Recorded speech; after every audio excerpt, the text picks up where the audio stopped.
أعوذ بالله من الشيطان الرجيم إنما يعمر مساجد الله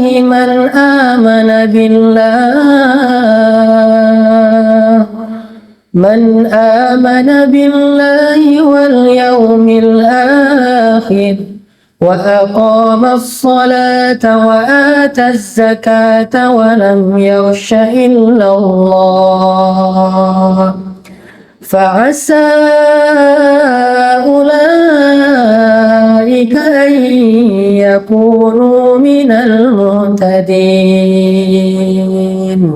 بسم الله الرحمن الرحيم. Assalamualaikum warahmatullahi wabarakatuh. Alhamdulillahirabbil alamin. Alhamdulillahilladzi hadana li hadza wa ma kunna linahtadiya laula an hadana Allah. Asyhadu an la ilaha illallah wahdahu la syarikalah. Lahul mulk wa lahul hamd wa huwa ala kulli syai'in qadir. Wa asyhadu anna Muhammadan abduhu wa rasuluhu la nabiyya ba'dah. Radina billahi rabba wa bi Muhammadin nabiyya wa bil islami dina. Allahumma salli wa sallim wa barik ala sayyidina wa habibina wa maulana Muhammadin wa ala alihi wa sahbihi ajma'in. Rabbi syrah li sadri wa yassir li amri wa hlul 'uqdatam min lisani yafqahu qawli. Teman-teman yang dirahmati Allah Subhanahu wa taala, setiap orang tuh punya tempat favorit. Terlepas dari urusan agama, setiap kita punya tempat favorit selain masjid. Ada yang tempat favoritnya adalah beer house. Ada yang tempat favoritnya adalah tempat-tempat clubbing atau dugem. Ada yang tempat favoritnya adalah kafe. Ada yang tempat favoritnya bioskop. Ada yang tempat favoritnya mall. Ada yang tempat favoritnya off-road, naik gunung. Ada yang tempat favoritnya ke laut. Ada yang tempat favoritnya ke rumah teman. Macam-macam. Semua orang punya tempat favorit. Bahkan salah satu tempat favorit yang mungkin paling banyak dikunjungi orang itu adalah rumah pacar. Itu tempat favorit banyak anak muda sekarang. Sampai dia daftarkan rumah pacarnya itu di Google Map. Jadi kalau ada yang nanya, cari aja nama gua di Google tuh ada tuh calon rumah tempat dia tinggal, cenah. Sampai-sampai ada orang kalau melewat rumah pacarnya hatinya jadi deg-degan sendiri. Padahal belum masuk, baru lewat doang udah deg-degan. Apalagi kalau lagi ngecengin, lagi ada perasaan cuman belum berani mengutarakan, itu biasanya lebih deg-degan. Kalau udah diutarakan sedikit berkurang deg-degannya. Dan katanya kalau udah dihalalkan lebih nggak deg-degan lagi. Jadi awal muncul pas ngecengin mah deg-degan pisan, deg-degan banget.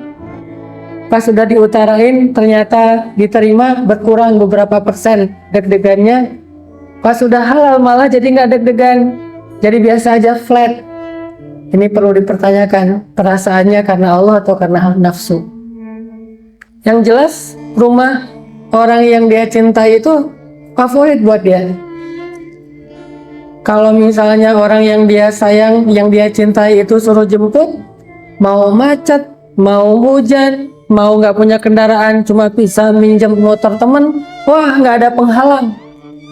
Karena cewek yang dia kecengin itu bilang, aku pengen keluar tapi nggak ada yang jemput, dijemput sama dia. Mau rumahnya dari sini, misalnya ke Bandung, dia jalanin tuh 3 jam, pokoknya jemput aja. Pernah nggak ngerasain jadi kayak orang gila gitu? tanpa batas. Jadi orang yang ketika ngelakuin sesuatu itu nggak ada penghalang. Ini bagi orang yang pernah jatuh cinta pasti tahu rasanya nih. Mau hujan, mau panas, mau macet, mau jauh, mau nggak punya kendaraan, mau nggak punya modal, pokoknya kalau udah dipanggil, dapat WA yang singkat banget, pengen keluar tapi nggak ada yang jemput, wah itu dibablas semuanya tuh. Kenapa? Karena rumah orang yang dia suka tuh menjadi tempat favorit buat dia. Kalau punya kenangan, setiap kali lewat tempat yang dulu mungkin mereka sering datang ke sana, sering nongkrong di sana, terngiang-ngiang lagi masa lalu gitu ya. Ini saking bapernya dengan suatu tempat. Kan kita pernah tuh baper dengan satu tempat, baper dengan satu aroma parfum, baper dengan satu jenis musik. Ada satu lagu kalau kita dengar baper banget. Kenapa? Dulu lagu itu kita dengar pas lagi baper-bapernya terhadap seseorang. Jadi kalau dengerin lagi lagu itu kebawa ke masa lalu gitu misalnya. Benar nggak sih? Kan suka gitu tuh orang mah. Atau tempat misalnya. Kita jalan ke situ yuk, kata suaminya. Enggak, malas ke sana. Padahal tempat itu baper banget buat dia, nggak bisa ngelupain. Kalau udah ke situ teringat lagi tentang masa lalu. Kecuali masa lalunya tuh berlanjut sampai masa sekarang.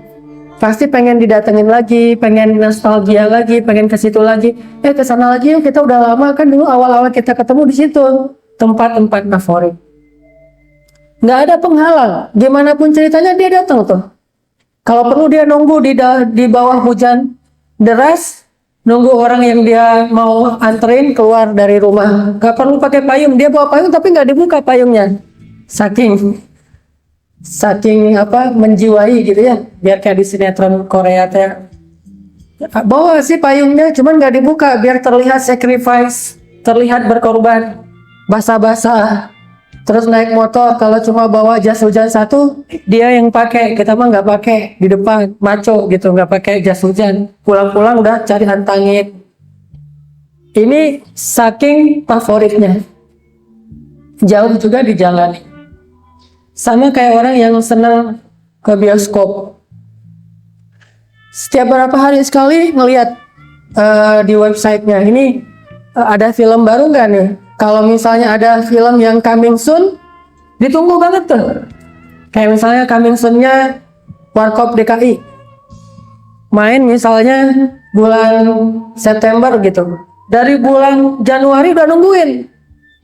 Coming soon, Warkop DKI, September, tayang gitu. Nungguin, bentar lagi September, bentar lagi September, bentar lagi September. Pas udah Agustus, makin sering dia liatin trailernya aja berkali-kali.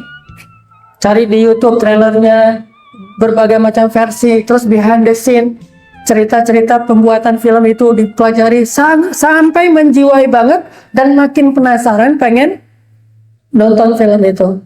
Ini karena tempat favoritnya adalah ruang bioskop. Dia udah punya paket tuh. Pertama paketnya datang nggak sendiri, pasti berdua. Kan garing banget ya nonton sendiri mah ya.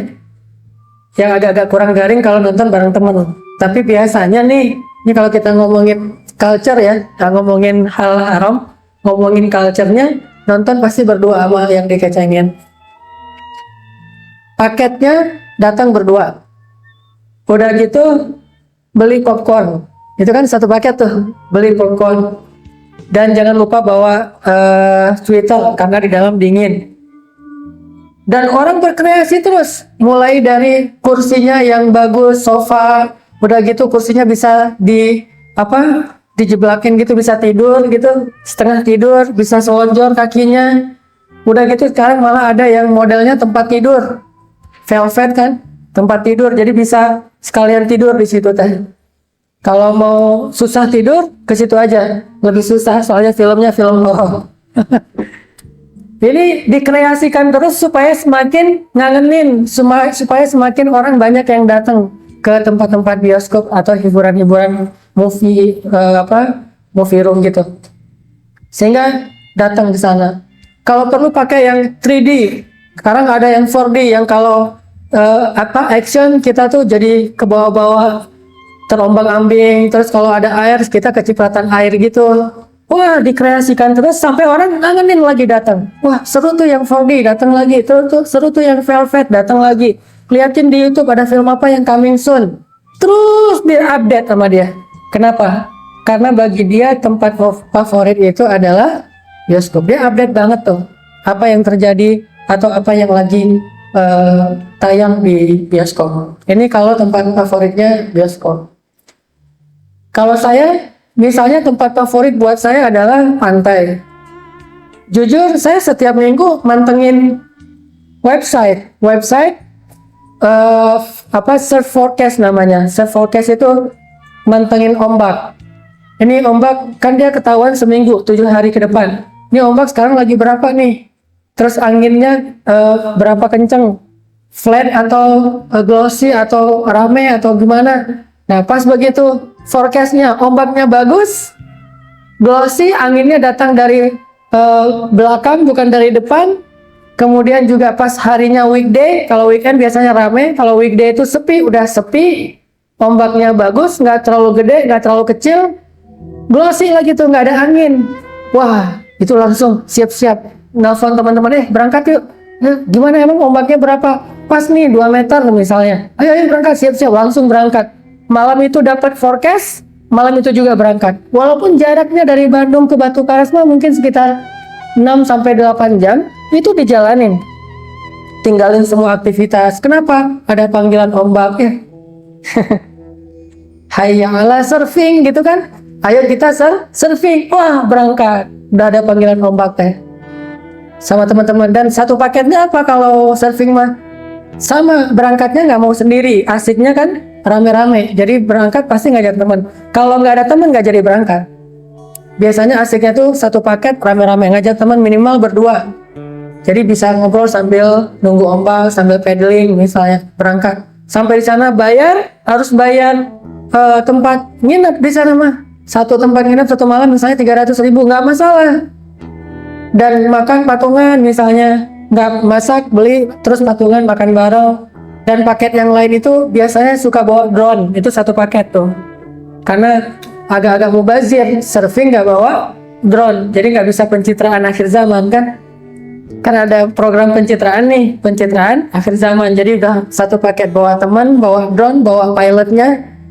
Udah gitu sampai di sana nanti paket lain kalau orang yang kurang beriman, paketnya adalah kehidupan malamnya. Siangnya surfing, malamnya bisa jamur. Jadi kalau nggak ada ganja mah ada jamur yang memang sama-sama bikin ya fly juga. Bisa jamur, bisa ganja, bisa segala macam. Minimal banget minum. Itu paketnya. Ini bagi yang senang pantai. Kalau yang senang misalnya off-road gitu, apalagi musim-musim yang nggak terlalu banyak hujan, wah ini enak nih, kita ke gunung mana, akhirnya ngajak teman-temannya nyiapin segala macam motor atau mungkin sepedaan atau apapun, yang jelas dia ke gunung 5 hari di gunung. Ada yang touring jauh misalnya sampai sebulan. Ini bagi yang senang tempat-tempat yang unik. Ada juga yang senang dengan mall. Mantengin apa tuh? Mantengin diskon. Ada yang kayak kalau di supermarket itu kayak midnight sale misalnya. Jadi ada midnight sale, dia mantengin terus. Oh lagi ada diskon. Setiap lewat mall itu pasti menoleh. Padahal sehari 2 kali tuh lewat mall, pas berangkat kerja sama pas pulang. Tapi noleh lagi, dan itu udah kayak otomatis gitu nolehnya. Sama kayak saya ya, kalau ngelewat warung mie Aceh itu pasti noleh. Tadi dari Depok ke sini mah dapat 2 tuh warung mie Aceh. Nggak sengaja noleh aja mie Aceh. Udah otomatis tuh. Cuman nggak boleh berhenti, soalnya di sini ditunggu jam 4 jadi nggak bisa berhenti. Biasanya asal lewat, kayak saya pulang ke rumah nih, jalan yang menuju ke rumah saya itu ada 2 tempat warung mie Aceh gitu. Istri saya selalu bilang gitu, lihat ya bentar lagi ada yang noleh. Bener, noleh. Asal lewat situ noleh lagi. Padahal ya itu juga. Sama kayak misalnya seorang perempuan yang senang mungkin dengan barang-barang diskon, apalagi kalau diskonnya lagi diskon barang branded, wah itu noleh sehari 2 kali. Itu wajib tuh. Belum yang sunahnya ya. Itu yang wajibnya sehari 2 kali noleh, lihat oh belum diskon, sore belum diskon, besok belum diskon, terus saja kayak gitu. Memperhatikan, begitu ada diskon langsung datang, wah diskon tuh, pulang langsung ganti baju balik lagi misalnya. Sama kayak kemarin misalnya lagi diskon brand-brand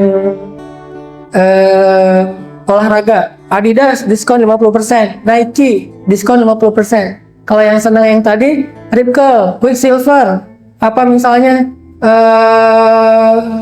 Roxy, diskon 50% all item gitu. Wah, pasti ramai-ramai datang karena dipantengin terus. Kapan diskon, soalnya kalau nggak diskon agak-agak lebar, sayang mau dibeli. Begitu ada diskon langsung datang ngantri kalau perlu. Sampai ada beberapa kafe, beberapa outlet itu diskonnya itu saking harganya tinggi, terus pas diskon orang ngantri sampai dijatah. Ngantri 1 jam udah lewat. Setelah itu tutup dulu. Begitu udah masuk close. Biarin orang di dalam beli-beli dulu, udah selesai dikasih waktu 30 menit. 30 menit beres. Buka lagi yang ini udah keluar, masuk lagi, close lagi 30 menit kayak gitu sampai malam dari pagi. Itu orang berbondong-bondong datang terhadap satu outlet yang lagi diskon. Terus dipantengin. Ini orang yang senang dengan belanja. Pertanyaannya, bagaimana dengan masjid? Apakah kita punya semangat ke masjid seperti semangat laki-laki yang lagi ngecengin cewek tadi? Tanpa hambatan, unlimited, kapan aja, sejauh apapun halangannya datang tuh. Dan sampai deg-degan. Ini bentar lagi mau waktunya misalnya ke rumah dia, atau waktunya having date misalnya, itu udah mulai deg-degan dari siang, udah gonta-ganti OOTD gitu. Terus udah, nih parfum yang mana mau pakai, ceweknya juga bingung nih, harus satu style kan, pink semua, misalnya malam ini malam pink beauty, wow dari ujung rambut sampai ujung kaki pink, sampai lipstiknya juga pink, kacamata pink, eyeshadownya pink berjalan gitu, wah udah siap banget. Apakah kita punya semangat kayak gitu ke masjid? Begitu mendekati waktu azan, bentar lagi mau sholat nih, udah siap-siap, udah langsung bajunya yang bagus. Apa kata Allah, pakailah perhiasan kalian ketika menuju ke masjid. Dan tidak mungkin seseorang itu akan menggunakan pakaian yang terbaik dia, kecuali itu adalah ekspresi perasaan dia. Itu nggak bisa dipaksain.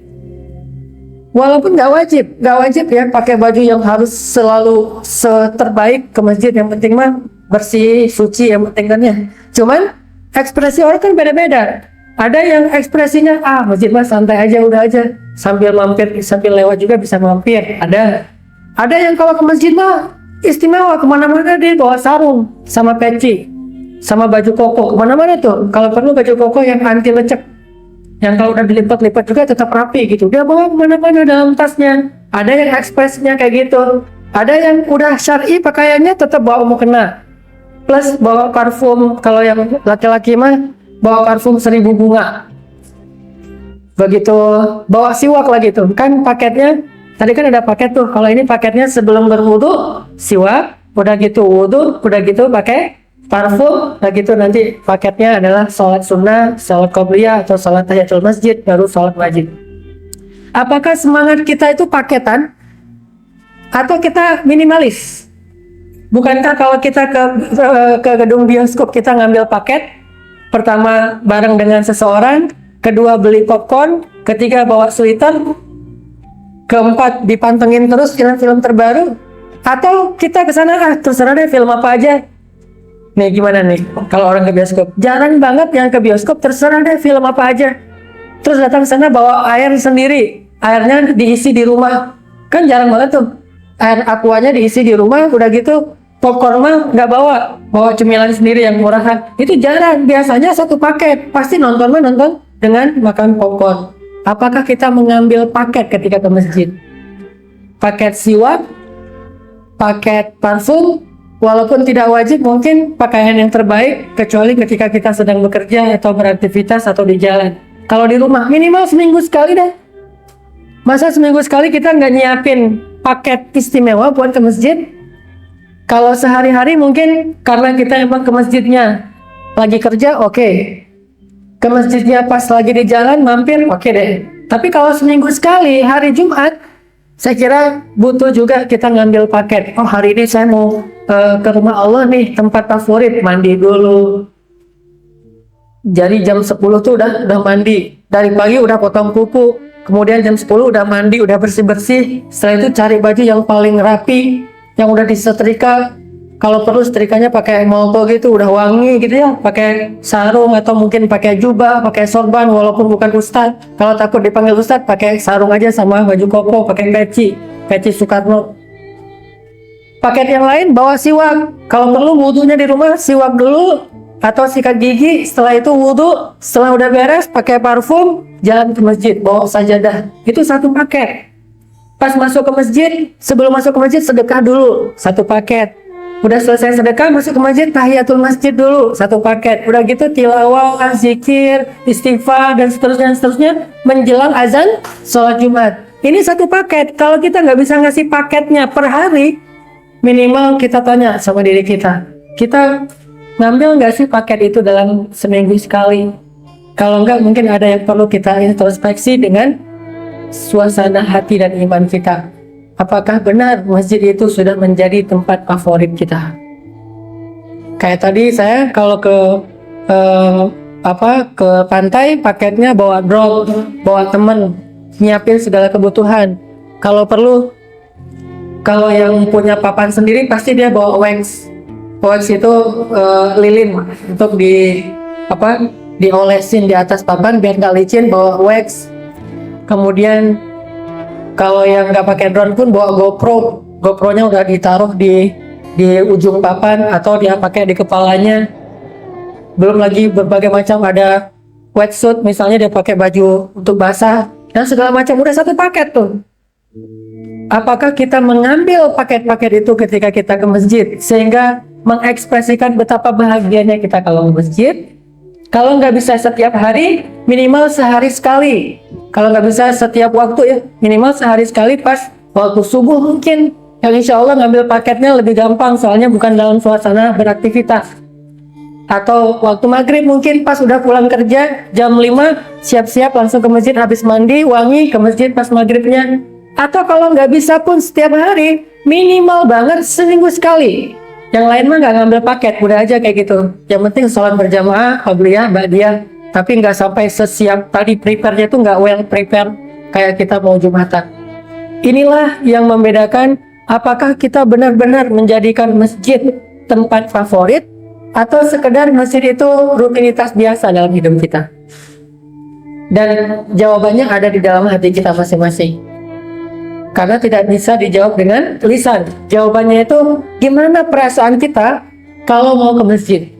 Biasa aja, atau seneng, atau terpaksa, atau mungkin ada perasaan-perasaan yang lain. Itulah yang akan membedakan mukmin dengan orang yang imannya biasa-biasa aja. Maka dari itu coba kita renungkan firman Allah tentang ke masjid ya, yang paling populer mungkin surat At-Taubah ayat 18. Itu salah satu ayat tentang ke masjid yang paling populer.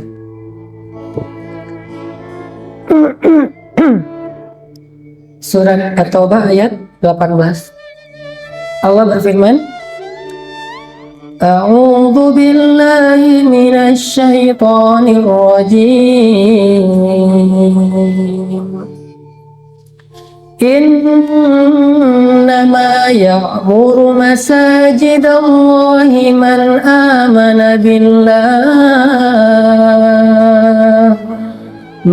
amana billahi wal yawmil akhir wa aqama as-salata wa ata az-zakata wa lam yakhsha illa Allah fa'asa ulaika an yakunu minal muhtadin. Sesungguhnya yang memakmurkan masjid-masjid Allah itu hanyalah orang yang beriman kepada Allah dan kepada hari akhir, dan orang yang mendirikan sholat, membayar zakat, dan tidak takut kecuali hanya kepada Allah, maka mudah-mudahan mereka itulah yang akan menjadi orang-orang yang mendapat petunjuk. Shadaqallahu adzim. Ini ayat tentang ternyata kita kalau mau tahu kita ini beriman apa enggak, salah satunya lihat perasaan kita. Coba rasain gimana perasaan kita kalau ke masjid. Gimana perasaan kita kalau taklim? Kalau ke taklim kita semangat jauh-jauh. Tadi ada yang cerita jauh-jauh datang macet-macet hanya pengen ikut taklim. Mudah-mudahan kita bersaksi dia adalah orang beriman. Udah mantengin nih kalau di Instagram Ustadz A, Ustadz B, Ustadz C segala macam. Kita pantengin terus, Ustadz ini ada di mana sekarang? Ustadz ini ada di mana sekarang? Terus aja dicari. Kayak kita mantengin ombak atau mantengin coming soon, film-film terbaru. Judulnya apa? Penasaran pengen datang ke dalam talim-talim para ustaz, para ulama. Berarti dia orang yang memakmurkan masjid. Ada iman di dalam hatinya. Dan kalau kita termasuk orang kayak gitu, bersyukurlah terhadap nikmat iman yang Allah berikan kepada kita. Karena ini gak bisa dibuat-buat, gak bisa dipaksain. Kaki boleh melangkah dengan terpaksa. Mungkin fisik boleh duduk di masjid karena terpaksa. Kebetulan lagi istirahat di masjid ada taklim.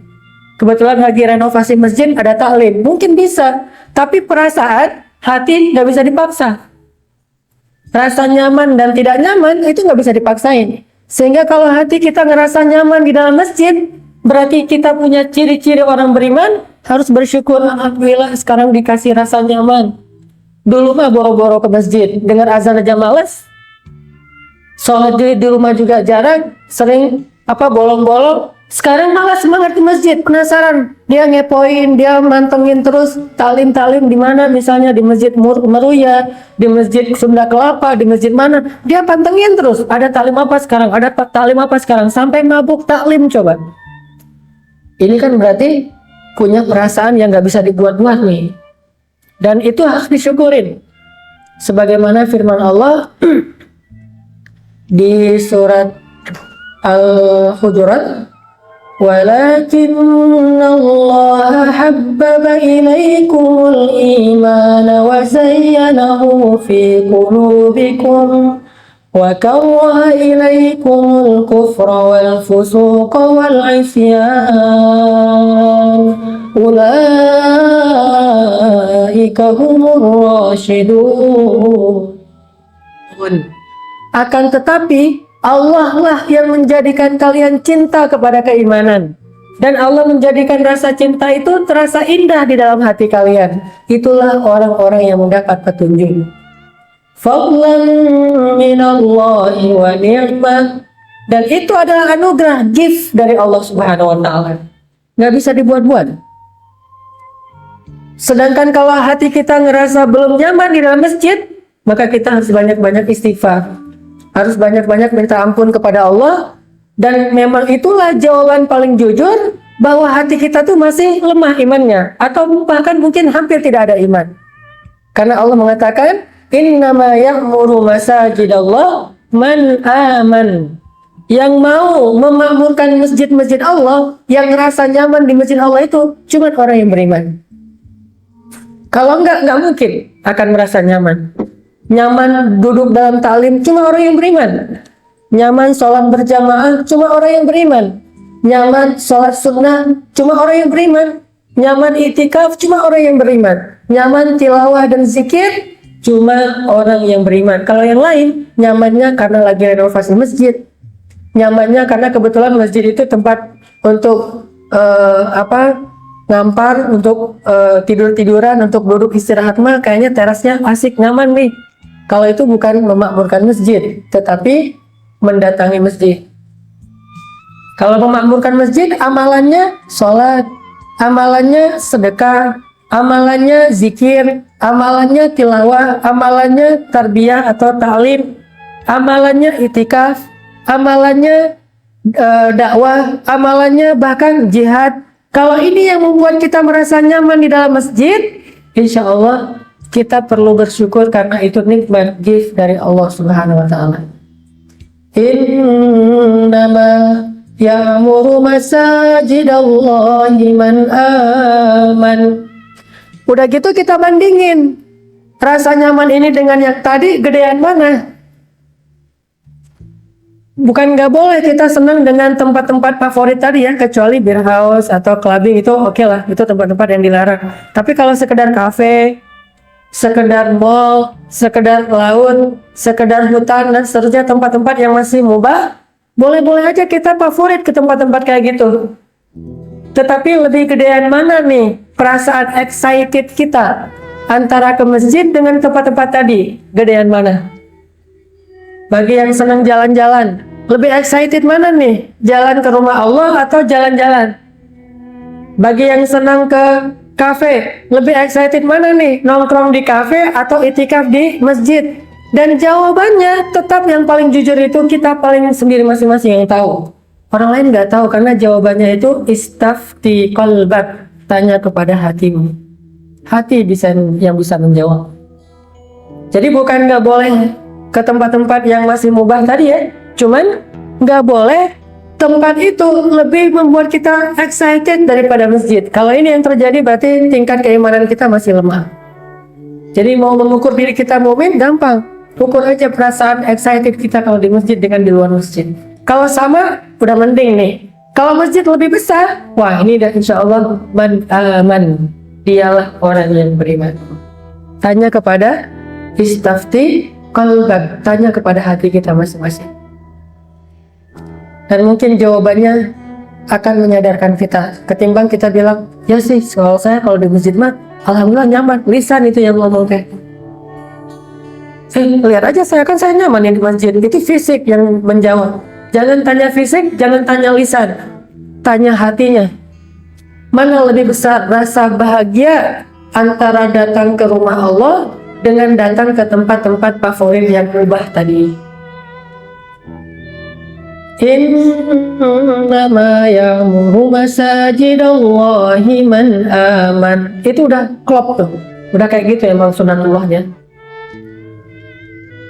Sama kayak Nabi bersabda, jika kalian melihat seorang laki-laki sering bolak-balik masjid rumah, maka bersaksilah dia itu orang mukmin. Itu sudah menjadi salah satu ciri-ciri. Karena tanpa ciri-ciri seseorang akan disebut berdusta kalau nggak punya bukti. Dia bilang saya mukmin, mana buktinya? Buktinya secara perasaan saya senang di masjid, dan secara fisik kalian lebih sering melihat saya mondar-mandir dari satu masjid ke masjid yang lain, atau dari rumah ke masjid, rumah masjid. Ini bukti nih. Karena kalau nggak ada bukti, wa minan nasi man yaqulu amanna billahi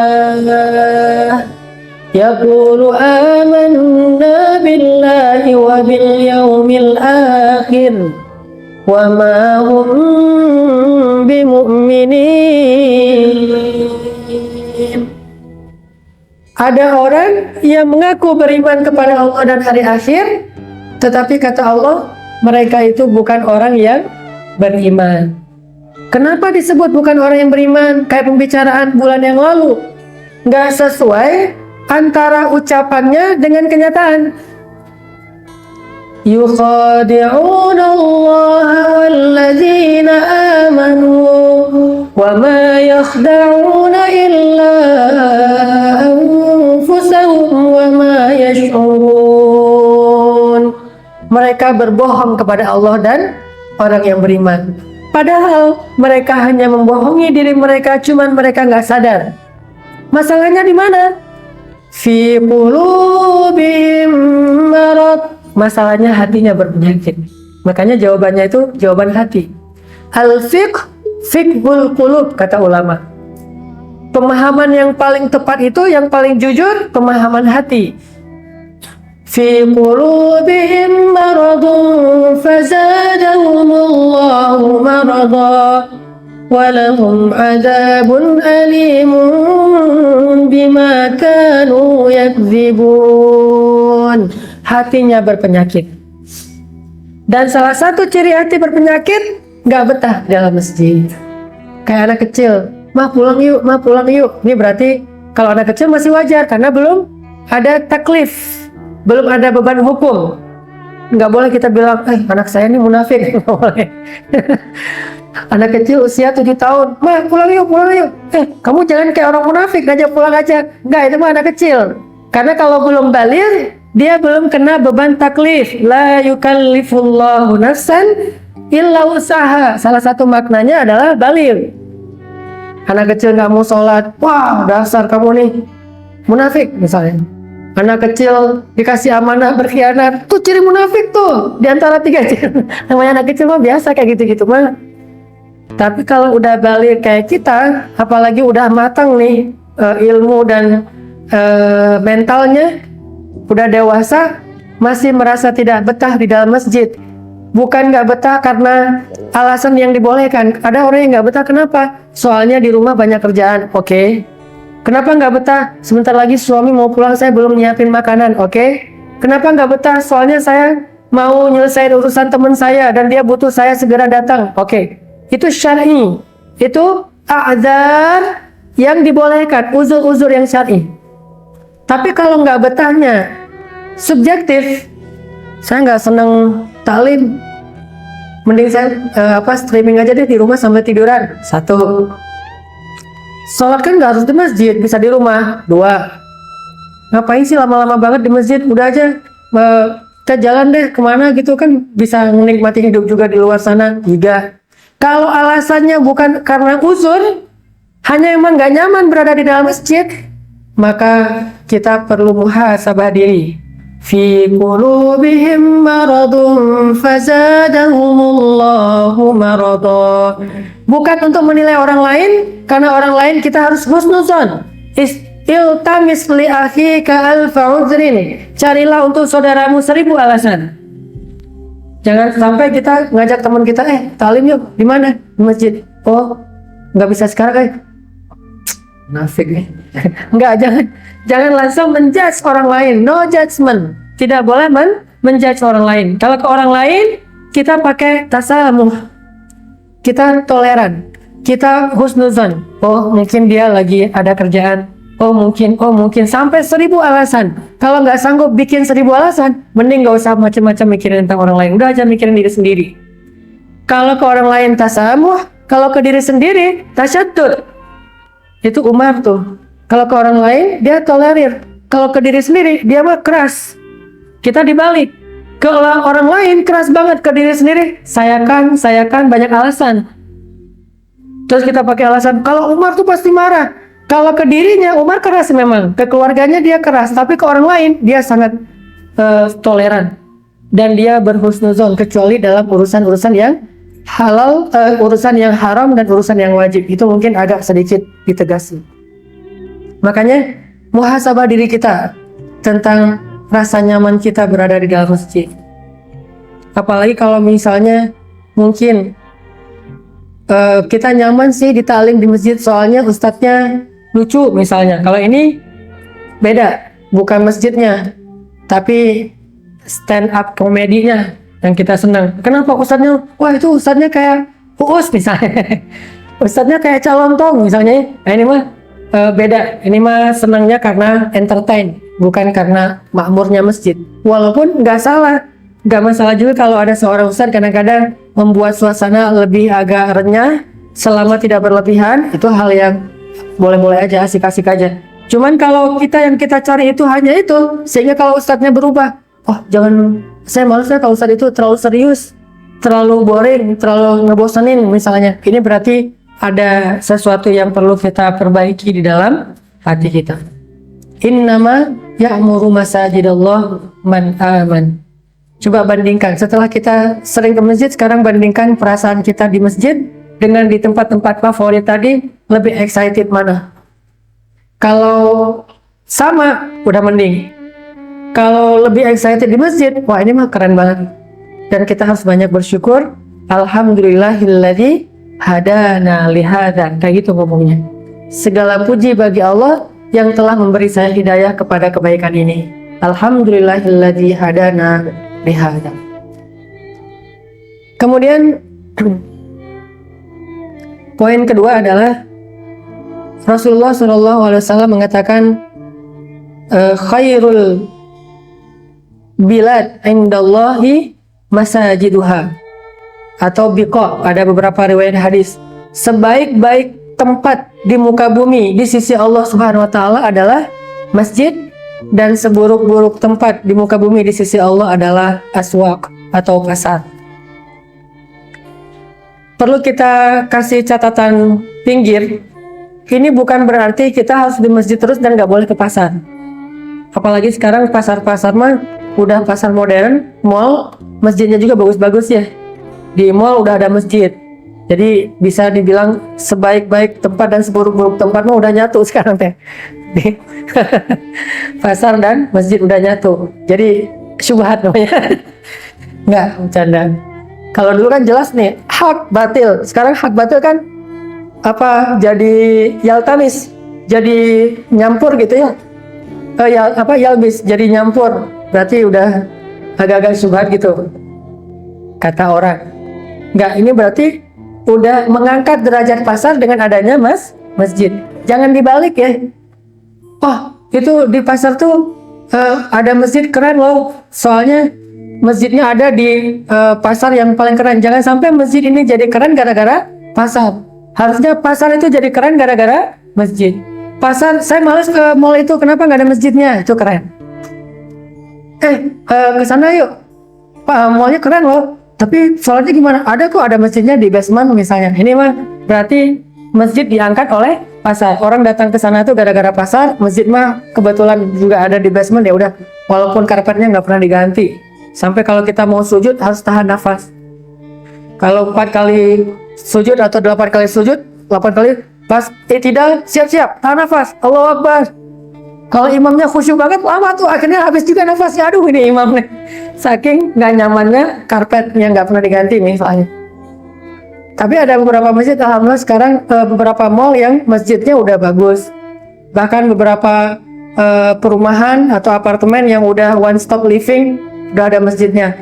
Cuman lucunya ya, saya dulu pernah ikut pelatihan properti. Dulu saya pernah usaha properti kecil-kecilan, ikut kayak training gitu, training properti.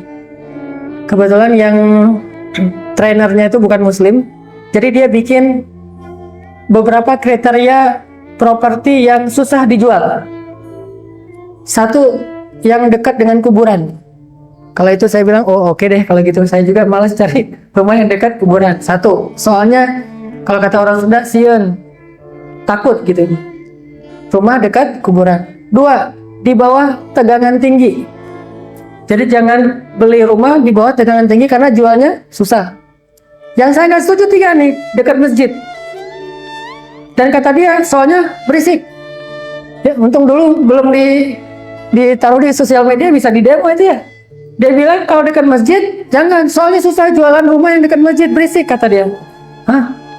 Saya langsung, perasaan saya selama ini ya, kalau nyari rumah cari yang dekat masjid, biar gampang ke masjidnya. Tapi ternyata emang riset dia itu non muslim. Terutama teman-teman yang dari Chinese misalnya nyari rumah pasti kan yang jauh dari masjid tuh. Soalnya di masjid suka ada sholawatan, suka azan, suka kadang-kadang ada acara gitu, jadi ramai, menurut mereka kurang nyaman. Kalau kita sebagai muslimah pasti nyari nyari rumah yang dekat masjid. Walaupun sebetulnya dulu di zaman Nabi ada yang kayak gitu. Seorang laki-laki dari Bani Salamah mau beli tanah yang dekat masjid, mau dibangun rumah. Nabi tanya, memang rumah kamu di mana? Di Bani Salamah ya Rasul. Terus saya pengen beli rumah di sini biar dekat dengan masjid.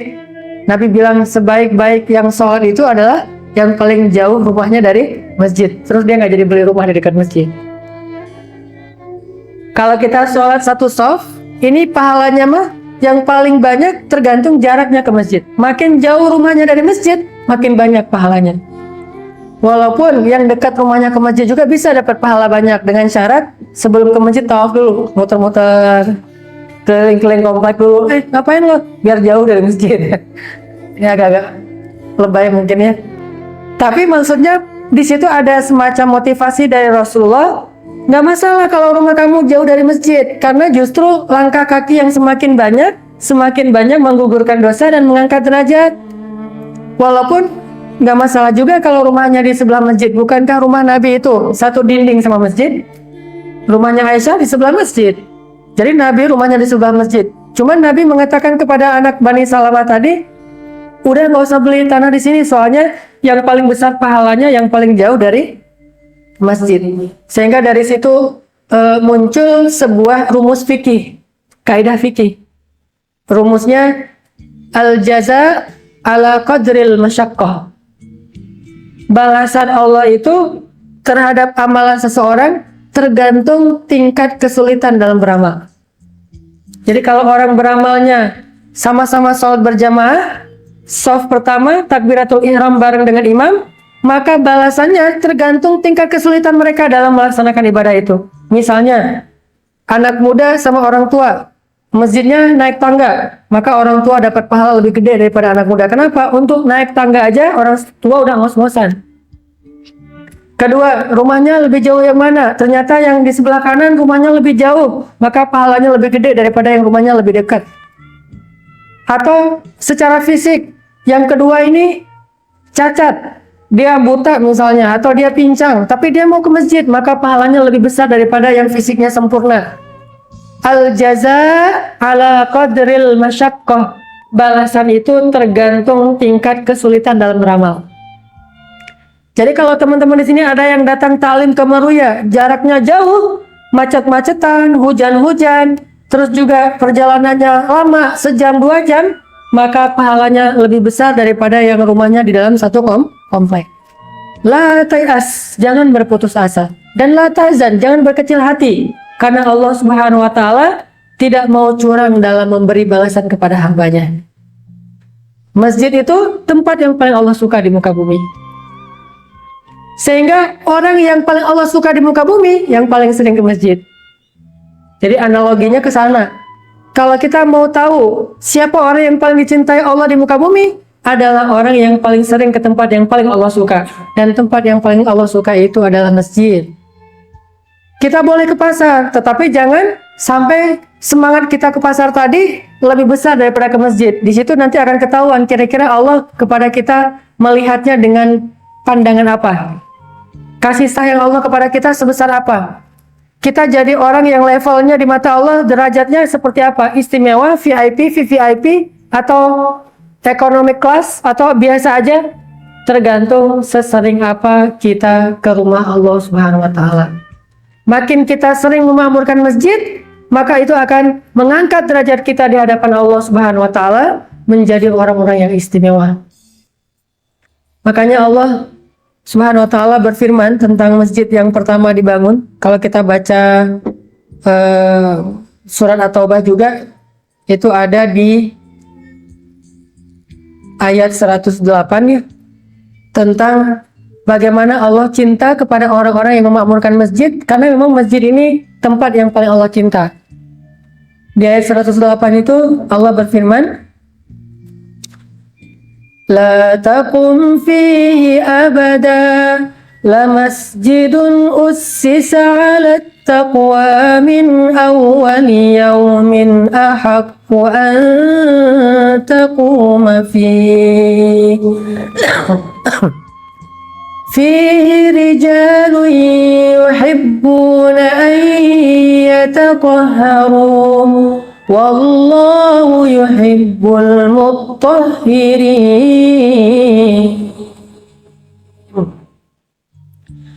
La masjidun ussisa 'ala taqwa.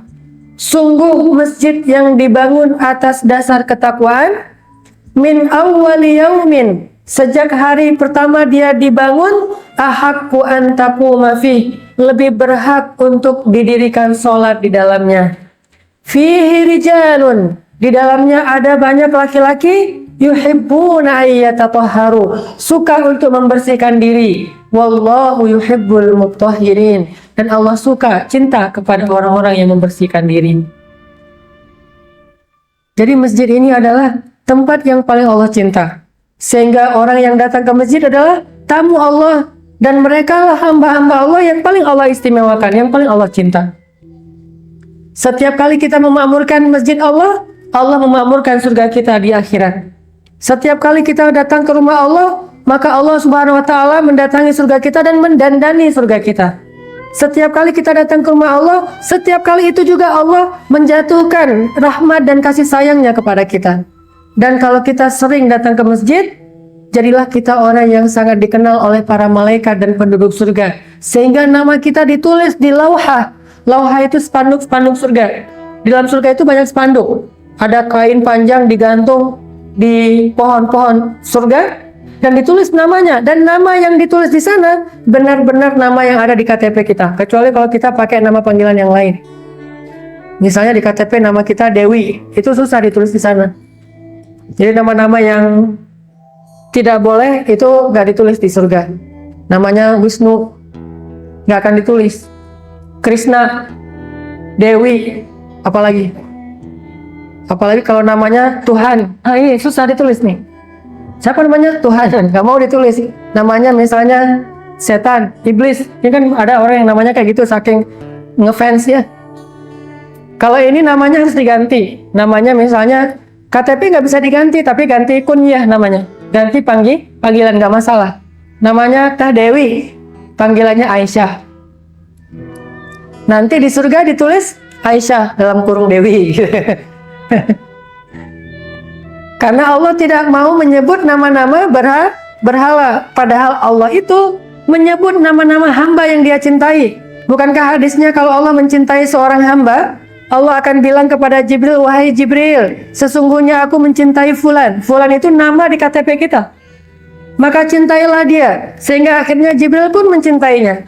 Lalu Jibril bilang ke semua malaikat, wahai para malaikat, sesungguhnya Allah mencintai Fulan. Aku pun mencintainya, maka cintailah dia. Sehingga seluruh malaikat mencintainya. Lalu para malaikat turun ke bumi, memberitahu kepada seluruh makhluk bahwa Allah, Jibril, malaikat mencintai Fulan, maka cintailah dia. Sehingga seluruh alam semesta mencintainya. Dan mereka mendoakan, ya Allah, ampunkanlah dosa si Fulan. Ya Allah, rahmatilah si Fulan. Ini kalau Allah cinta kepada seorang hamba. Allah banggakan dia tuh. Berkali-kali Allah nge-mention Jibril. Jibril, nih hambaku nih. Nge-mention malaikat. Malaikat, nih hambaku, followin dong. Di-follow sama malaikat. Tiba-tiba followersnya naik ribuan. Bukankah Allah menciptakan malaikat setiap hari? Dan diantara malaikat itu ada yang khusus diciptakan hanya untuk mendoakan hamba-hamba yang dicintai Allah. Cuma itu tugasnya. Kan ada malaikat yang tugasnya membawa rezeki dari Allah. Ada malaikat yang tugasnya mencabut nyawa. Ada malaikat yang tugasnya jodoh-jodohin, comblang gitu deh. Jadi malaikat ini kerjaannya nyari jomblo. Mana jomblo? Ini temuin gitu. Ini malaikat khusus nyari para jomblo. Terutama jomblo-jomblo fisabilillah dicariin sama dia. Ada juga malaikat yang tugasnya khusus, yaitu apa? Mendoakan orang-orang yang dicintai Allah. Jadi diciptakan, hari dia diciptakan, hari itu juga dia bilang, ya Allah, ampuni si Fulan. Ya Allah, maafkan si Fulan. Ya Allah, rahmati si Fulan. Ada malaikat, dan setiap hari ada malaikat yang Allah ciptakan kayak gitu. Saking Allah cinta kepada hamba-hambanya dan ingin didoakan oleh lebih banyak malaikat. Mungkin dia nggak terkenal di bumi, bukan selebgram di bumi, tapi dia selebgram di langit. Nanti kalau di padang mahsyar ketemu sama malaikat kan nggak pernah lupa ya. Sifat pelupa kan cuma manusia kan. Malaikat mah nggak pelupa. Jadi sekali ngeliat wajah kita di Instagram langit, itu malaikat langsung ingat tuh. Pas ketemu di padang mahsyar, kamu itu ya si Fulan ya? Ya, wah kamu mah terkenal banget. Saya juga nge-follow kamu loh, sering nge-like kamu, sering apa. Ini malaikat mah gitu. Cuma dengan bahasa Instagram. Kita mungkin nggak bisa ngelihat followers kita dari malaikat dan jumlahnya berapa. Dan jumlah malaikat lebih banyak daripada jumlah pasir di pantai. Banyak sekali. Setiap hari Allah menciptakan malaikat. Bahkan ada malaikat yang setiap hari diciptakan 70.000 malaikat. Tugasnya cuma satu, sujud. Hari ini ciptain 70.000, langsung sujud. Besok ciptain lagi 70.000, langsung sujud. Bayangin setiap hari 70.000 malaikat diciptakan, tugasnya cuma sujud kepada Allah SWT. Dari dia lahir sampai dia dimatikan, kiamat, kerjaannya cuma satu, sujud aja kepada Allah. Ada malaikat yang kayak gitu. Makanya kalau manusia nggak mau sujud, bagi Allah tuh nggak ngaruh. Banyak makhluk lain yang yusabbihu lillahi ma fis samawati wa ma fil ard. Bertasbih, sujud kepada Allah. Nah, ada juga tadi malaikat kerjaannya ngepoin manusia. Ada malaikat yang kerjaannya ngepoin? Ada. Ini mah bahasa kita ya. Kalau bahasa hadis kata Nabi, setiap hari Allah mengutus malaikat-malaikat untuk mencari majelis zikir di muka bumi. Sampai malaikat itu berjalannya ke gang-gang, turukot. Kalau syawari', kalau jalan raya itu syawari'. Kalau turukot itu jalan-jalan kecil. Sampai malaikat itu masuk ke gang-gang kecil, nyari mana majelis yang disebut nama Allah di dalamnya. Lalu pas sudah nemu, kayak kita ngepoin di Instagram, nemu nih, ada satu postingan zikir, ada satu majelis orang lagi berzikir pada Allah, maka malaikat ini akan memanggil semua teman-temannya yang lagi pada ngepoin juga, halumu ilayya, nge-mention gitu ke teman-temannya, kesini, ini ada majelis zikir nih. Akhirnya semua malaikat mengurumuni majelis itu di masjid. Kemudian Allah bertanya kepada malaikat yang datang, kalian ngapain rame-rame di situ? Kalau bahasa kita mah. Kata malaikat ini, ya Allah, lagi ada sekumpulan orang menyebut-nyebut namamu, berzikir kepadamu, mengingat engkau ya Allah. Lalu Allah nanya, dan Allah lebih tahu jawabannya. Kata Allah, apakah mereka pernah melihat aku? Kata malaikat, belum pernah ya Allah. Gimana kalau mereka sudah pernah melihat aku? Kata malaikat, pasti mereka akan terus menyebut namamu, gak akan ngapa-ngapain lagi selain berzikir ya Allah, saking takjub dengan kebesaranmu. Terus Allah nanya lagi, apa yang mereka minta wahai para malaikat? Kata malaikat, mereka minta surga ya Allah. Kata Allah, apakah mereka pernah melihat surga? Kata malaikat, nggak pernah. Gimana kalau mereka pernah melihat surga? Kata malaikat, pasti mereka tidak akan berhenti untuk terus berdoa supaya mendapatkan surga. Allah tanya lagi, apa yang mereka berlindung?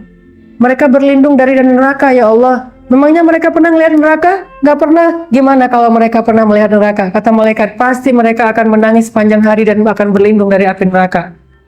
Lalu Allah mengatakan, wahai para malaikat, saksikanlah, sesungguhnya aku telah mengampuni dosa-dosa mereka dan menjanjikan bagi mereka apa yang mereka minta. Tiba-tiba ada malaikat yang ngomong gini, ya Allah, boleh saya ngomong? Apa? Itu ada di antara mereka tuh yang sebetulnya duduknya bukan karena ilmu, bukan karena zikir, kebetulan doang dia ada di situ. Mungkin lagi tidur, tiba-tiba ada majelis ilmu. Mungkin lagi istirahat, tiba-tiba ada majelis ilmu. Gimana dengan dia ya Allah? Masa kena juga? Kata Allah, mereka dan semua yang ada di situ. Gak sengaja doang, datang ke masjid, dapat rahmat. Gimana kalau sengaja? Ini, kenapa Allah sangat mencintai masjid ini? Orang gak sengaja doang datang ke masjid, dapat rahmat. Gimana kalau sengaja? Semuanya dapat. Sehingga akhirnya para malaikat pun mengelilingi mereka, dan Allah meliputi mereka dengan kasih sayang Allah Subhanahu wa ta'ala. Haffathumul malaikah wa ghasyiyathumur rahmah. Malaikat mengelilingi mereka. Ini sekarang nih, insya Allah kalau kita ikhlas, kita aja nggak ngelihat. Nih malaikat banyak loh. Ada yang pesan? Malaikat tolong sampein ke Allah ya, jodoh saya. Jangan lama-lama, minta lagi ya. Kalau bisa tahun ini, bilang aja ke malaikat. Malaikat bilang, amin, Allah gitu. Dimention ke Allahnya. Allah ada mention banyak nih, dibuka sama Allah. Oh, minta jodoh, ya udah deh, sekarang aja deh. Kasih tahu ke dia. Pulang dari Masjid Al-Ikhwan langsung dapat di tangga masjid misalnya. Ini, kalau kita yakin, sebetulnya ini ada malaikat nih, lagi ngelilingin hafat. Alaihimul malaikah, mengelilingi kita. Cuman, takdir Allah kita nggak boleh ngelihat. Karena kalau kita bisa ngelihat, mungkin kita akan lari seperti Rasulullah lari ketika ngelihat Jibril. Kan malaikat gede-gede banget ya. Bayangin nih masjid ini penuh dengan malaikat. Wah, kita mah nggak berani masuk. Soalnya malaikat gagah-gagah gitu. Dan wujud aslinya tuh nggak kayak yang digambarkan manusia yang sempurna. Itu mah bukan wujud asli, wujud jelmaan. Kayak Jibril menjelma sebagai laki-laki datang kepada Nabi mengajarkan apa itu Islam, apa itu iman, apa itu ihsan. Itu jelmaan. Kalau Jibril yang asli, Nabi cuma 2 kali pernah ngelihat Jibril yang asli. Sekali pas wahyu pertama, yang kedua pas Mi'raj ke langit. Cuma 2 kali itu doang melihat Jibril dengan wujud yang sebenarnya. Sisanya menjelma basyaran sawiyan, sebagai laki-laki yang sempurna.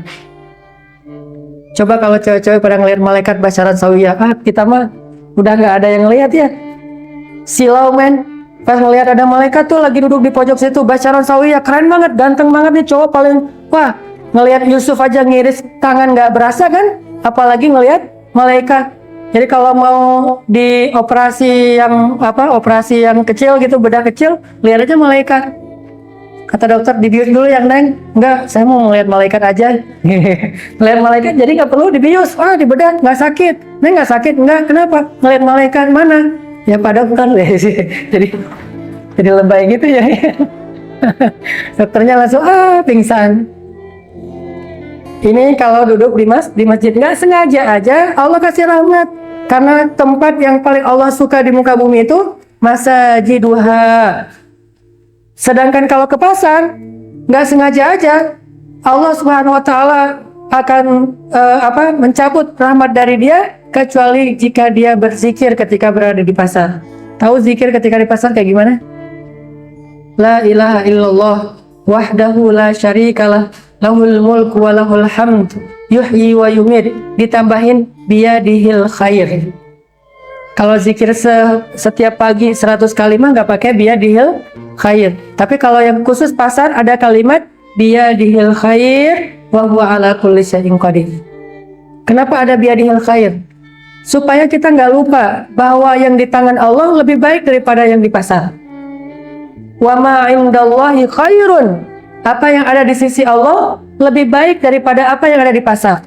Jangan sampai gara-gara kita ngirain yang di pasar itu terbaik, kita jadi berbuat curang demi mendapatkannya. Kita jadi mengambilnya dengan cara yang syubhat, dengan cara yang haram. Kita harus ingat bahwa gak apa-apa deh saya akan dapat ini kalau emang dia syubhat. Soalnya wa ma indallahi khair. Apa yang ada di sisi Allah lebih baik. Ini poin kedua, bahwa masjid tempat yang paling Allah cintai, sehingga orang yang ke masjid adalah orang yang paling Allah cintai. Poin yang ketiga, Allah menitipkan banyak sekali keajaiban di masjid. Rata-rata keajaiban itu terjadi itu di masjid.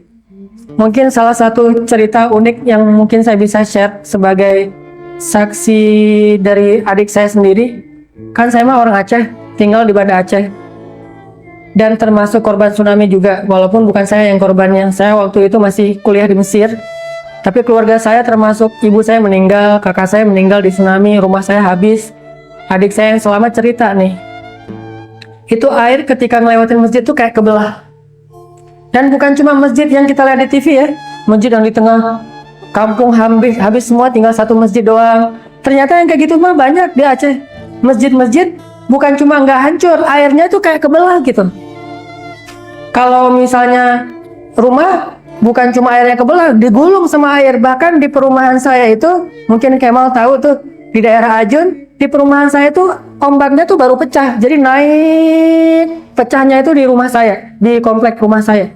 Itu jarak dengan lautnya sekitar 7 kilo. Dan tinggi air kata adik saya sekitar 25 meter sampai 30 meter tingginya air. Tinggi banget tuh airnya. Kalau yang kita lihat di lantai satu rumah yang ada di video itu mah airnya udah surut. Kayak gitu tuh. Tinggal satu lantai rumah, lantai kedua nggak kena. Kalau pas awal-awal naik, itu pohon kelapa tuh tenggelam. Pohon kelapa di Aceh kan tinggi-tinggi. Pohon kelapa pantai soalnya itu tenggelam kata adik saya. Dan suaranya tuh kayak suara letupan-letupan, kayak ada yang nabrak-nabrak dinding pecah gitu. Dari kejauhan mereka kira itu angin. Adik saya lari duluan, kan dia laki-laki, cowok lari duluan. Ibu sama kakak saya ketinggalan di belakang karena perempuan. Pas dia udah lari duluan, dia ingat ibu, balik lagi. Emak ketinggalan, akhirnya dia balik lagi. Harusnya dia mungkin nggak akan gulung ombak kalau dia lari duluan, tapi karena ingat emak sama kakak, dia balik lagi. Pas balik, udah kelihatan airnya hitam, tinggi naik. Kayak ada gedung yang datang tinggi banget gitu, sampai kayak menutupi matahari, saking ada kayak ada bayangnya.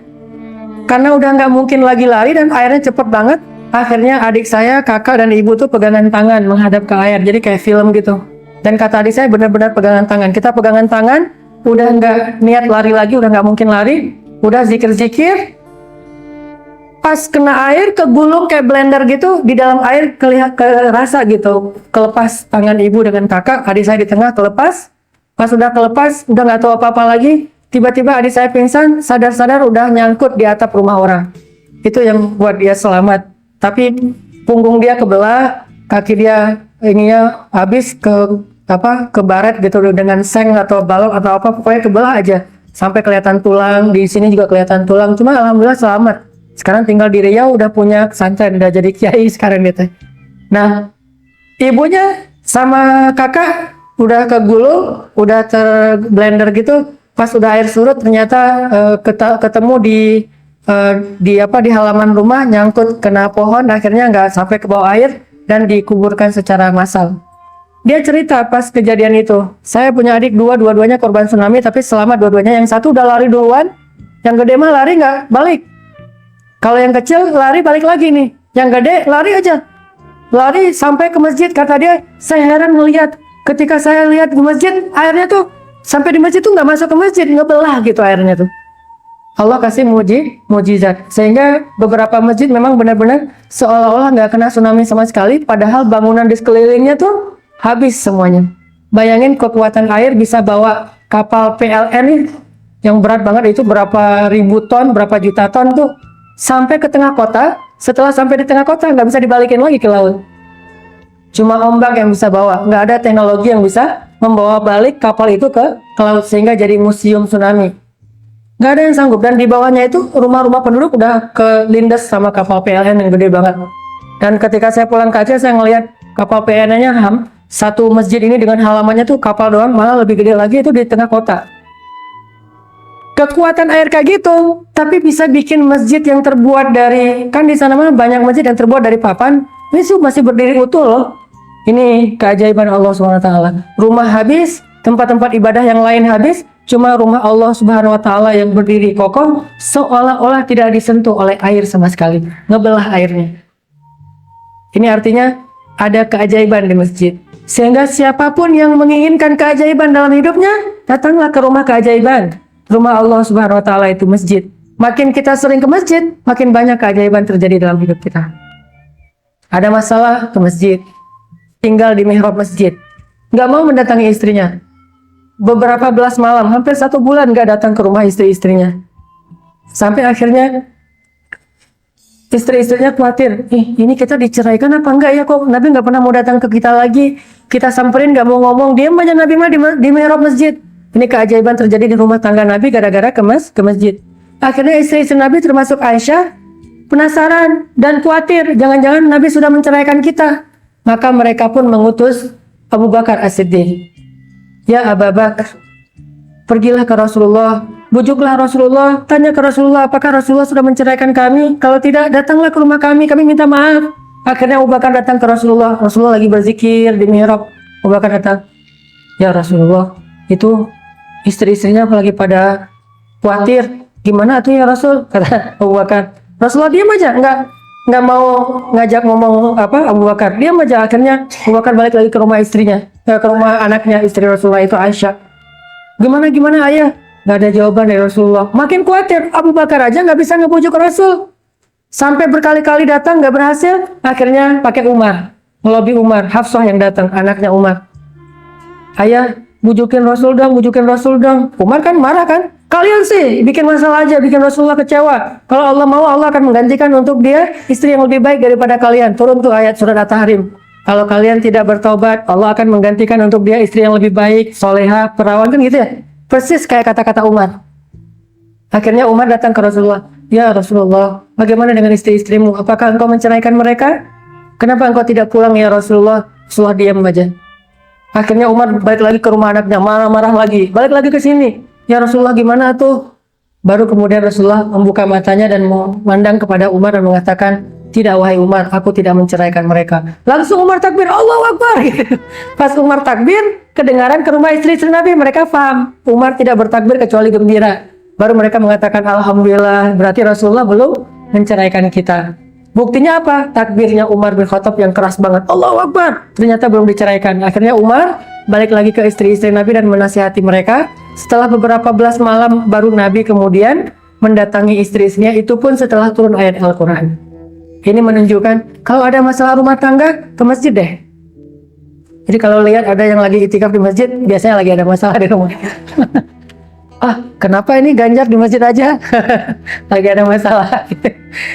Saya kadang-kadang suka dicurigai sama teman-teman di Al-Latif. Ustadz, biasanya nggak langsung itikaf habis salin, lagi ada masalah ya. Wah, ketahuan. Saya kalau lagi ada masalah itikaf di masjid, ketahuan sama orang-orang gara-gara materi ini nih. Soalnya kalau lagi ada masalah ke masjid. Dan saya ngebuktiin tuh, kalau lagi ada masalah dengan pasangan, dan saya yakin tidak ada rumah tangga yang nggak pernah cekcok. Pasti ada.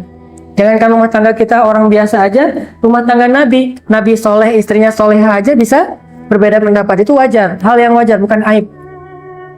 Nabi aja yang lebih soleh dari kita, dan istrinya lebih soleha dari istri kita, tetap aja ada masalah rumah tangga. Apalagi kita yang tidak sesoleh Nabi, dan istri kita tidak sesoleh istri Nabi. Jadi wajar banget ada masalah rumah tangga.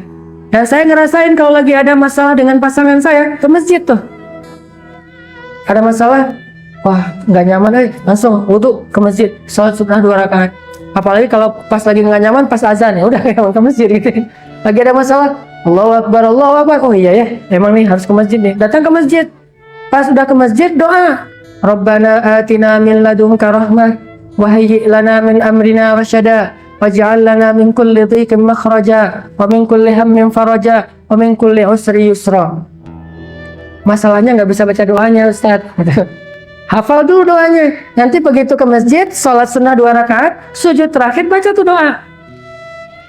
Apa arti doa itu? Ya Allah, beri kami jalan keluar dari kesempitan, beri kami kelapangan dari kesempitan, jalan keluar dari kebuntuan, dan kemudahan dari kesulitan. Itu doa-doa yang luar biasa. Setengahnya diambil dari surat Al-Kahfi, setengah lagi ditulis oleh para ulama. Rabbana atina min ladunka rahmah wa hayyi' lana min amrina rasyada waj'al lana min kulli dhiqin makhraja wa min kulli hammin faraja wa min kulli usri yusra.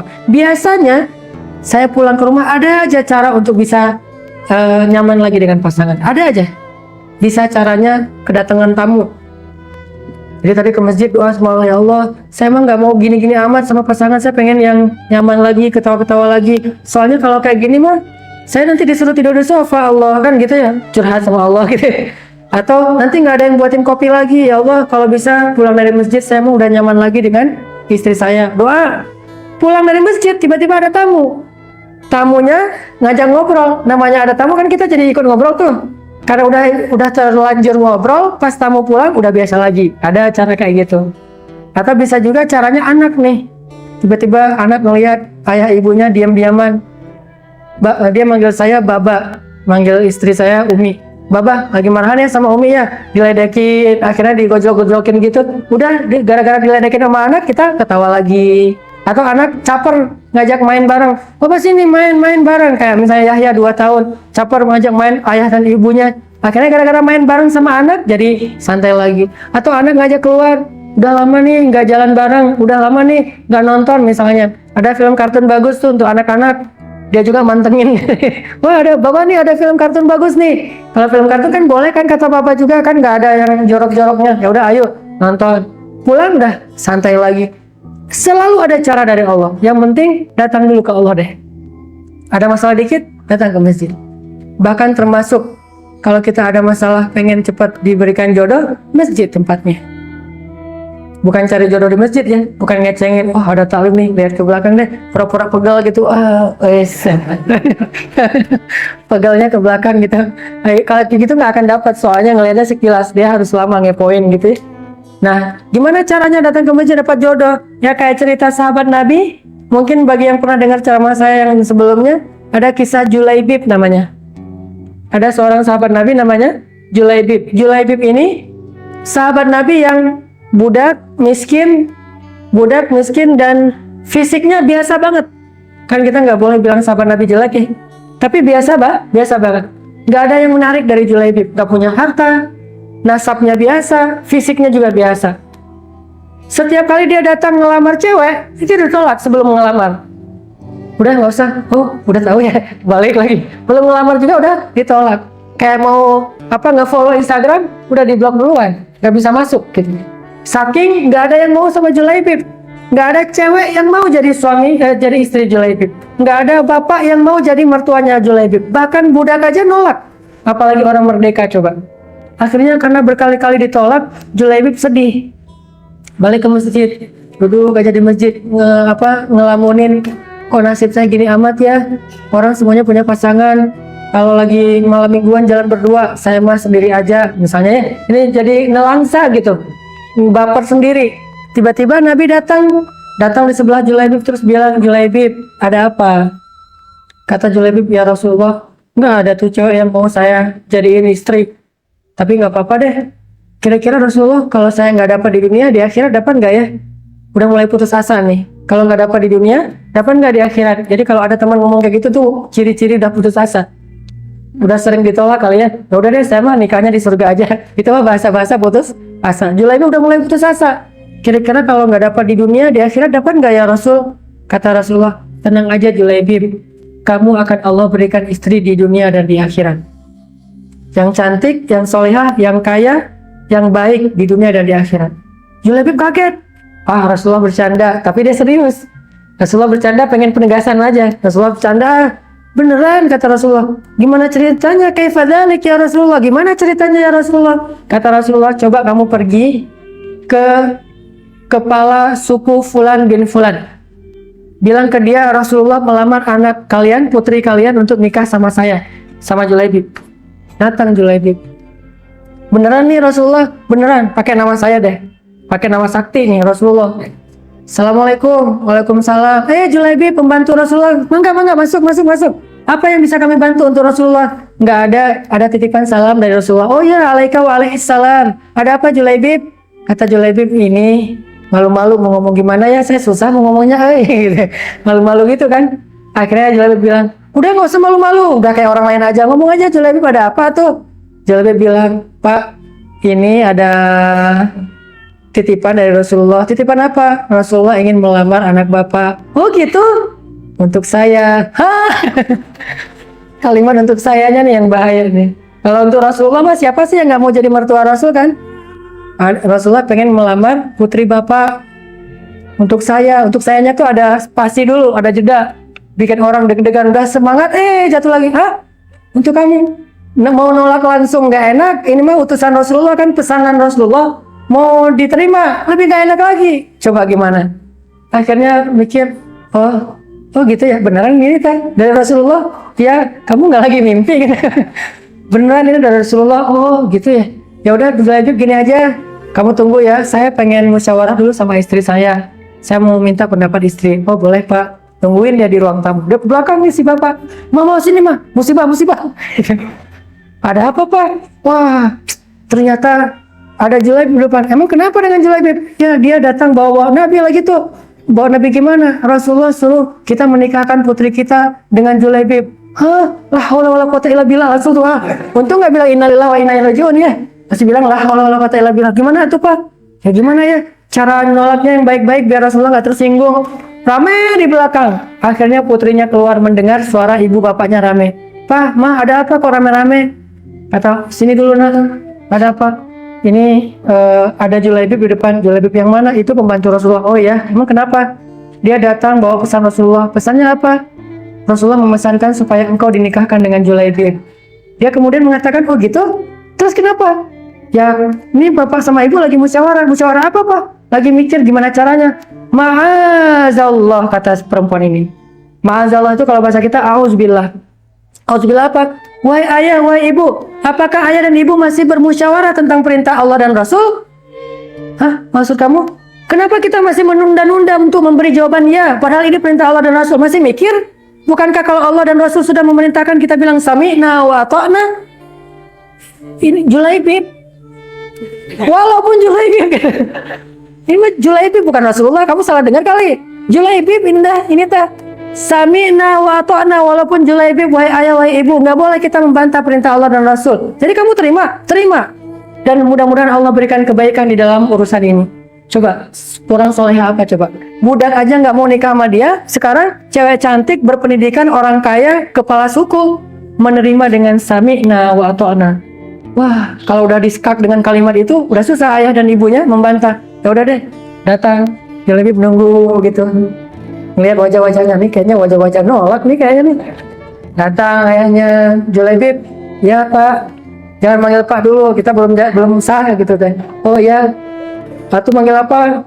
Udah, Julaibib, kita udah musyawarah di belakang, udah ada keputusannya. Oh ya, gimana keputusannya?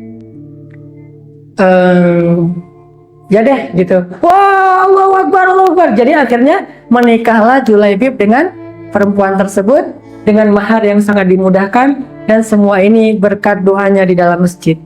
Ada masalah ke masjid, jadilah Julaibib 2016. Apalagi kalau kita ngerasa modalnya kurang nih, jangankan cewek cantik, kayaknya yang biasa-biasa banget, yang kalau kita lihat di Instagram cantik banget, pas lihat aslinya berubah gara-gara hasil editan Photoshop. Ternyata yang beneran cantik juga insya Allah bisa diberikan oleh Allah untuk dunia dan akhirat. Udah cantik, solehah pula, bidadari banget deh, bidadari dunia dan akhirat. Insya Allah siapa yang mengharapkan endless love dan true love, tempatnya di masjid. Apalagi cewek yang memang dia nggak bisa seperti laki-laki yang mencari ya. Kalau perempuan kan menunggu, nah nunggunya di masjid aja. Setiap ada waktu sholat nunggu di masjid. Enggak, maksudnya banyak-banyak meminta kepada Allah. Ini poin ke berapa sih? 4 ya. Ketiga, bahwa di masjid Allah kasih banyak keajaiban. Mudah-mudahan dengan demikian kita jadi tahu apa sih asiknya ke masjid. Satu, memang orang beriman itu merasa nyaman di masjid. Kedua, masjid itu tempat yang paling Allah cintai, maka orang yang rajin ke masjid orang yang paling Allah cintai. Dan ketiga, di masjidlah Allah menyimpan banyak kebaikan, sehingga siapa yang ingin mendapatkan kebaikan, datanglah ke rumah Allah Subhanahu wa Ta'ala. Itu aja. Barakallahu li wa lakum. Wassalamualaikum warahmatullahi wabarakatuh.